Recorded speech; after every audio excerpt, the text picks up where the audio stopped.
Images showed a nearly empty Bourbon Street on Tuesday after Mardi Gras festivities were cancelled a year after patient zero led to 50,000 COVID-19 infections. Coronavirus-related restrictions in New Orleans included closed bars and a near shutdown of rowdy that, and unusually frigid weather, prevented what New Orleans usually craves at the end of Mardi Gras season. Streets and businesses jam-packed with music blared from the courtyard of a French Quarter restaurant on Mardi Gras morning, but nobody was there to hear it until Tom Gibson and Sheila Wheeler of Philadelphia walked out of their hotels nearly empty. "We were expecting a little bit lower key than the normal Mardi Gras," Wheeler said, but empty Bourbon Street was a shock. Knots of people, some in costume and some carrying cups of hot coffee. Sales of alcohol to go were prohibited. Wandered on St. Charles Avenue, houses decked out as stationary house floats with giant mythical figures, circus animals or dinosaurs, drew handfuls of people snapping photographs. Slide Me WDSU-TV captured a group of Mardi Gras Indians, African American organizations that for generations marched in brilliantly hued hand-beaded and feathered costumes, on a brief march through one neighborhood. But, by any measure, it was a vastly diminished Mardi Gras. Bourbon Street was eerily quiet in contrast to past. The St. Charles Avenue median, usually swarming with parade lovers, was empty but for the occasional jogger or streetcar. A group founded by the late jazz clarinet player Pete Fountain, the Half-Fast Walking Club, gathered outside Commander's Palace restaurant as usual, but they did. Souvenir shops that bothered to open in the French Quarter were largely empty, and staffers at some restaurants eagerly motioned for passers. Gibson had been to Mardi Gras before, and remembered what it was like. "This whole street, you'd hardly be able to move," he shared. This article shared to the east, Mobile, Alabama, which boasts the nation's oldest Mardi Gras celebrations, had also canceled. The city was not locked down as tightly as New Orleans. Bars were allowed to, but some downtown streets were shut down to allow for additional outdoor seating and more space for social. Frigid temperatures that brought morning snow flurries helped keep down large crowds through early afternoon. There was no snow in New Orleans, but at 10 a.m., the temperature was 27 degrees Fahrenheit, with the wind chill making it feel like 19. National Weather Service lead meteorologist Phil Grigsby, Dave Lancer, trying to get into the spirit of the season, donned a luminescent green cape and a black mask with a sharp curved beak nose before heading to the Quarter with a few friends. "I'm going for the plague doctor look," he said. "It's hard to wrap my head around it," the New Orleans lawyer said as he looked up and down a nearly empty bar. He lamented the effect the virus restrictions were having on businesses and workers, but he said restrictions were necessary. "I don't think there's a way to safely do it this year," "So, I support canceling the parades, closing the bars, all that kind of stuff.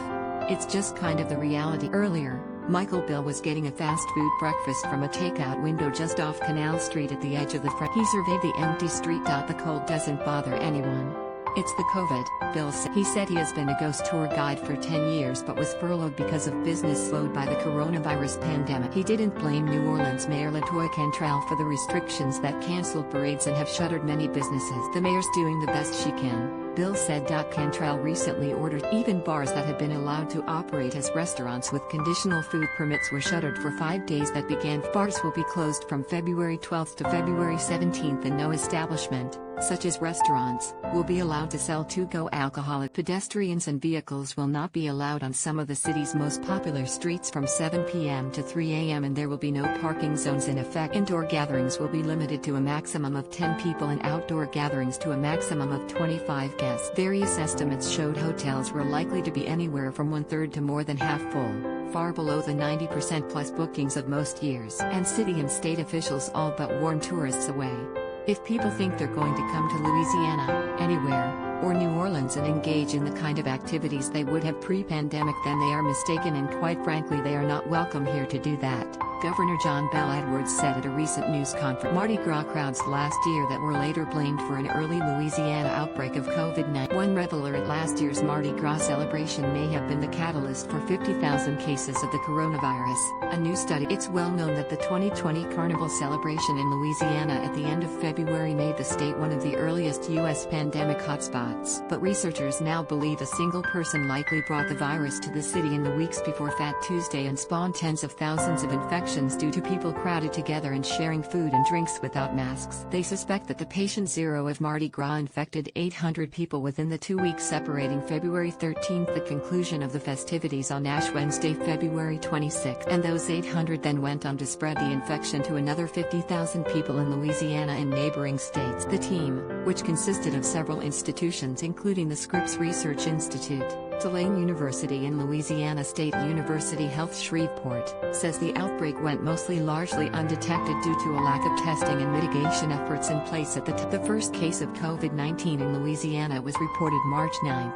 Unlike early outbreaks in New York and Washington, the researchers determined patient zero was not from Europe or Asia but from someone traveling An analysis determined that the ill person likely came from Texas, which was more than twice as likely as the next most probable state to be. This is because, during February 2020, Texas passengers accounted for 13% of travel to New Orleans, and 35% of travel to Shreveport, a city in northwest Louisiana. Approximately 800 people were infected by the following day, Ash Wednesday, which went on to spread the virus to other and lead to about 50,000 confirmed cases, mostly in Louisiana during the first wave over the next. The rapid nature of the early COVID-19 epidemic in New Orleans likely resulted in thousands of additional cases, which is supported by seroprevalence studies showing exposure rates of close to 10% by May 15, 2020, in New Orleans.